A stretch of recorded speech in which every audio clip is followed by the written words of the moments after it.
வராவிட்டாலும் ஏதாவது மாற்று ஏற்பாடு செய்து இந்த நிகழ்ச்சியை நடத்தி விடுவோம். அப்படிதான் தெளிவா இருந்தோம். ஸோ இன்னைக்கு தான் காலையில் வந்தது. புத்தகத்தை வந்து எனக்கு தெரிஞ்சு ஒரு 1:30 மணி அப்புறம் தான் பிரிச்சிருக்கோம். அந்த ஒரு நூல் எழுதும் போது அந்த எதிர்பார்ப்புகளை நம்ம வந்து ஃபுல்ஃபில் பண்ணணும். அந்த கற்றை எழுதி தரவங்கட்டையும் கோச்சுக்க கூடாது, பிரிண்டர்ஸ்டையும் கோச்சுக்க கூடாது. எனக்கும் ரொம்ப பொறுமை வேணும்னு சொல்லி ஏற்கனவே பொறுமை அப்படின்னு நினைக்கிறேன்.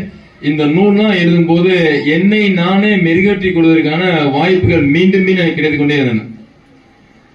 இன்னொரு நண்பர் எங்கள சில பேருக்கு தெரியும், திரு ஆரோக்கியசாமி அவர்களுக்கும் காளிதாசன் தெரியும். ஜெயலட்சுமி ஆர்ட்ஸ் நிறைய சீல்லாம் செஞ்சு கொடுத்துட்டே இருக்கிறாங்க. அவரையும் ஒவ்வொரு நிகழ்ச்சியும் கூட அவர் வர முடியாது. அவர் கடைசி நேரத்தில் அந்த ஸ்டீல் கொடுப்பாங்க. நானும் கிட்டத்தட்ட கடைசி தான் கொடுத்து சொல்லுவோம். அந்த மாதிரி ஆயிரும். இன்னைக்கு சொன்னேன், பஸ்ல வரும்போது சொன்னேன், அடுத்த முறை ஒரு வாய்ப்பு கிடைச்சா நீங்க கூட எழுதலாம், ட்ரை பண்ணுங்க அப்படின்னு சொன்னேன். உண்மையிலே அவர் எப்படி சொன்னார்னா, சார் எனக்கு ஆர்வம் இருக்கு சார் அப்படின்னு சொல்றாரு. நான் எழுதுறேன் சார்.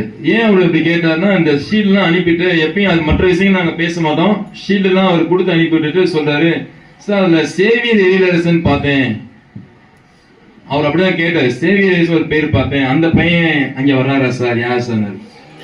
அவர் எங்க ஸ்கூல் டீச்சர், 2019 வேலை பார்த்திருக்காரு, காமர்ஸ் டீச்சர். அப்புறம் அவர் சொன்னதுதான், நானும் அவனும் கிளாஸ்மேட்டு அப்படி சொன்னாரு. அவரே எழுத வச்சிருக்கோம். இந்த மாதிரி சொன்னோம் எழுதிட்டாரு. அவர் இன்னைக்கு ஒரு எழுத்தாளர் அப்படின்னு.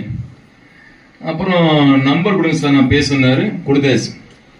நீங்க உங்க நண்பர் எழுதிட்டாருல, இப்ப நீங்க எழுதுங்க சொன்னா சரினாரு. ஆனா அதாவது நிப்பாட்டல, திரும்ப ஒரு மெசேஜ் கொடுக்குறாரு, சார் எங்க அப்பாவுக்குமே எழுத ஆர்வமா இருக்கும், எங்க அப்பாவுக்கும் எழுத ஆர்வமா இருக்கும், ஆனா வாய்ப்பு கிடைக்கல சார். வாய்ப்பு நம்ம கொடுப்போம், அப்பாவும் எழுதுங்க நீங்க எழுதுங்க, ரெண்டு பேருமே எழுத்தாளர் அப்படின்னு. ஏன்னா இந்த முறை அப்படித்தான் நடந்திருக்கு. இந்த முறை பாத்தீங்கன்னா, இந்த புத்தகம் எழுதும் போது கையில புத்தகம் தான் பாத்துக்கலாம். எங்க அம்மா ஒரு எழுத்தாளர், 78 வயதுல அவங்க ஒரு எழுத்தாளர். அவங்க என்ன பண்ண மாட்டாங்கன்னா, நான் கேட்பேன், விட்டு கொடுப்போம் தலைப்புல அவங்க வந்து எழுதலாம் அப்படின்னு சொன்னேன். அவங்கனால நான் எழுத முடியாதுப்பா, எப்படிப்பா நான் எழுதுறது அப்படின்னா கொஞ்சம் விஷயம் நான் கேட்டுக்குவேன். அவங்க சொல்லக்கூடியதான் தொகுத்து வந்து நம்ம வெளியிட்டோம். என்கிட்ட சொல்லுவாங்க, என்ன இந்த காலம் அந்த காலம் எப்படி கணவன் மனைவிலாம் நீங்க ஒற்றுமையான இருக்கீங்க அப்படின்னு சொல்லும் போது அவங்க சொன்ன அந்த ஒரு விஷயம் புக்ல இருக்கும். கணவன் மனைவி என்று சொல்லக்கூடியவர்கள் இரு உடல் ஓர் உயிர் அப்படின்னாங்க.